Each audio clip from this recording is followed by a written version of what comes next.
What's up guys, this is how to play like Tim Weah. Tim's going to run us through some different positions on the field and tell us exactly what's going through his mind when he's in there. You ready to go, Timmy? Yeah, I'm ready. Let's do it. So, first position I want to put you in is your back to goal and a defender's on your back. Receiving the ball, what's going through your head here? Really simple. I'm a person that most of the time I play back against the goal. Okay. So defender will be on my back. So definitely want to control it with the outside of my foot. Lean in, feel him. Depending on where he touches me, if he touches me here, I know I can roll it here, or I know that I can zoom out. Okay. So it's definitely. If the defender's touching you on your back here, you know that his body position is already facing that way, right? Exactly. Yeah. Okay. Simple. Cool. And are you checking your shoulder before you receive the ball, or is it more like a feel thing? You know what's funny? They always tell us, always check your shoulders. You never do it. Nah, I don't really care. To be honest, I just go by touch, and usually they're much stronger than me. You know, defenders nowadays are big, tall. Yeah. So definitely want to get low. Okay. And when I get that on him, Yeah. I'm able to, position myself in the way I want to move. So if you're touching me like this, you touch me here. Yeah. I move out, slide, finish. Simple. We won't move on just yet because I want to talk about your body position, like standing foot, receiving the ball foot. Yeah. So you're obviously not standing No, I'm not flat. Yeah. And then what I want to do is, because I'm receiving the ball, it depends on how the defender plays. My teammate plays me, but when he plays me, I know that my dominant foot is always going to be my right foot. So I'll never receive the ball like this. I always want to receive the ball like this. I control my ball, receive it, feel where the defender is, and then I have more control of my right foot. So it's just about what I do next. It's about quality. Yeah. And I could take you out, or I could fake it, go back in, finish, play out wide, depending on where I am on the field. So as soon as you're locked into that defender, that's kind of game over basically, yeah. And you can use like any part of your right foot to manipulate the ball. Yeah. Awesome. Okay, so moving on to circumstance 2, which is you're already faced up with the defender, you got the ball at your feet. What are you looking to do in terms of your first movement, and then also what are you looking for in the defender to like help trigger that? All right. So I'm a player that does fairly well off the ball. Yep. So I like to read how the defense is. So if I see that the outside back is stepping to me, my favorite thing is I'll wait until my teammate reads what I'm doing. And once we have that connection with each other, defender steps out, I'll make the run in behind. Or if the outside back has the ball, and just say you're the outside back, and my outside back is coming and you step, I know that I have to make that wing progression in order to either go to goal, depending on the ball that he plays, either go to goal or get the cross in. Yeah. So you're looking for like eye contact from the player that's passing you the ball? Not necessarily eye contact, just that we should already have that connection, from training it. But our triggers is definitely your positioning. So either you step or either you hold. We have to figure that out. If you hold, I'm just gonna stay right here. I'm gonna collect the ball, go in, turn. So Tim, you've received the ball at your feet. Is there anything you're looking for in terms of what the defender's doing when you're running at him, or is it more about what you're doing? Yeah, it's all about my triggers. I don't usually want the defender to make any move. I want to be the one controlling the play. So when I receive it, my first thing is definitely control with left foot, move how I want to move. I have full control, and depending on how your stance is, I know which way to go. So my favorite, it just makes it perfect for me. I'll just do my move, go inside, and then I have the option to shoot or connect with teammates. And then generally, I don't like going in like that and then going out wide. What I'll do is I'll receive it, I'll fix, wait for my outside back, play it, get inside, cross, finish. Simple. Keep my game really simple, nothing too complicated. I guess at that level as well, everything's happening at such high speeds that it's like you want to keep it as simple as possible.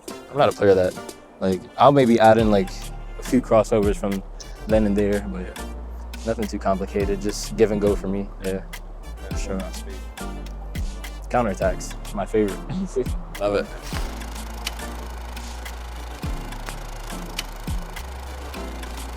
Okay, so moving into a position where you're through one-on-one with the goalkeeper.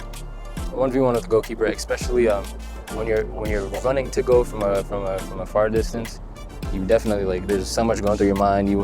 Do I shoot it on the floor? Do I shoot it high? Do I wait for him to come out? Do I chip him? Do I dribble him? So many things. My favorite thing is to secure the goal is just dribble him. Yeah, goalkeepers, they tend to, as soon as they come out, they tend to drop immediately. Right. So just pick where you're going, do a little feint, get around him, finish it. I'm here. I want to act like I'm fading, go wide, finish. So you want to stop the goalkeeper, make him move. Once he comes out on you, he makes that move, you know which way to go. Pick a side, and make sure it's wide enough to the point where, because a lot of the keepers now, they're pretty tall, so you want to get it as wide as you can so that they don't touch the ball. Yeah. You know, playing against Donnarumma, guys like that, these are guys, yeah, these giants, bro, like 6'6". So you want to make sure it's wide enough to where they can't touch the ball and where it doesn't take you too far out so you can get the shot on target. So that kind of like, with a tall goalkeeper like that as well, that kind of like takes the idea away from you of maybe chipping the keeper as well. You know, like that's probably maybe a low percentage.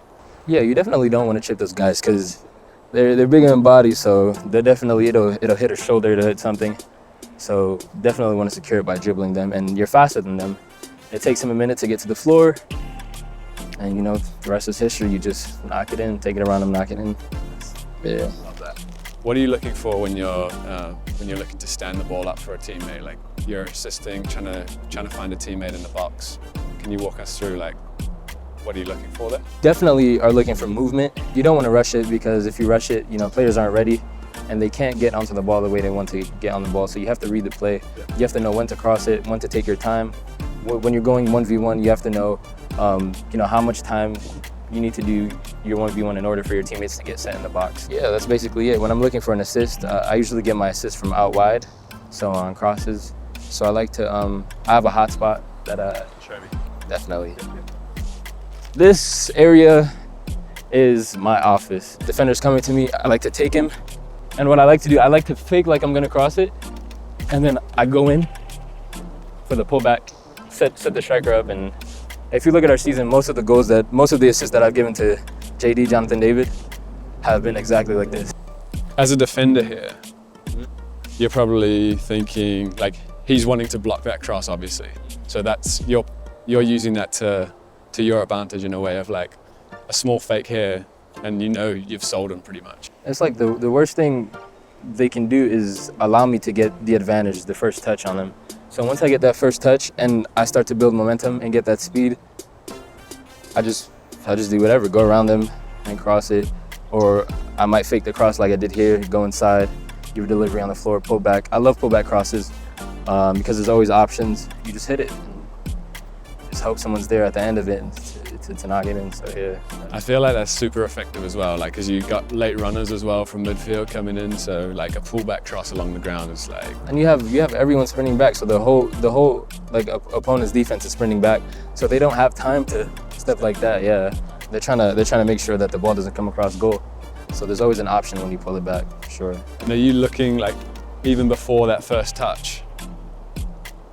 Maybe you're not looking, but you kind of sense where your other attackers are in terms of like, I need to cross this ball early, or I need to take another touch to wait for them to arrive in the box. Yeah, so I know that there's three hot spots when you're in the box. So you're definitely gonna have an attacker cutting front post.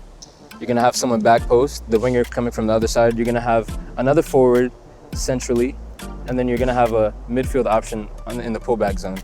So I know that there's 4 options on the field, and I just have to pick out one. But my favorite one is they're just hitting it strong, high, short and low, first post, because you never know what can happen. It can hit a defender, the forward can get a touch, and it can bounce behind. You know, so yeah, definitely. It's a dangerous spot. Yeah, definitely one of the best spots to hit a ball across. Yeah. Final little tip that I want from you, and this is more about your personal style as well. So I want to know, you already talked about an area on the field that you feel most comfortable. Is there like a signature move that you have, or like a thing that like your go-to when you receive a ball, or like you're taking on a defender, like you said? Have you got a signature Tim Weah move? I don't think I have a signature. I mean, you know, my favorite thing to do is just stop and go. Okay. It's effective. I could be sprinting at you. Sprinting. We'll just pretend I'm full speed sprinting. I'll stop it and then I'll go So that forces me to come towards you. Yeah, it takes you out the game. The rest is history. Yeah. I could literally feel that as a defender. Like, I could just see that happening to me. Like, that kind of like momentum shift from me going backwards to like thinking, oh, you're stopping. So I'm like, Yeah, it just slows the game down and it just makes it easier for me to go past the defender. And it's simple and effective. Wrapping this up, playing at high speeds, playing simple, and playing the high percentage plays. Is that the game of Tim Weah? Pretty much. I mean, when you're playing at a high speed, it's hard to do a lot of things. So what you want to do is you want to keep it simple so that you're not making mistakes. And yeah, that's basically my game. Love giving assists. I love scoring. So, any way I can help the team is how I'm going to do it. Not bad. Tim, appreciate you dropping some knowledge on us, man. Guys, make sure you leave us a comment telling us what your favorite skill from Tim was. Like and subscribe to the channel, and we'll see you in the next video.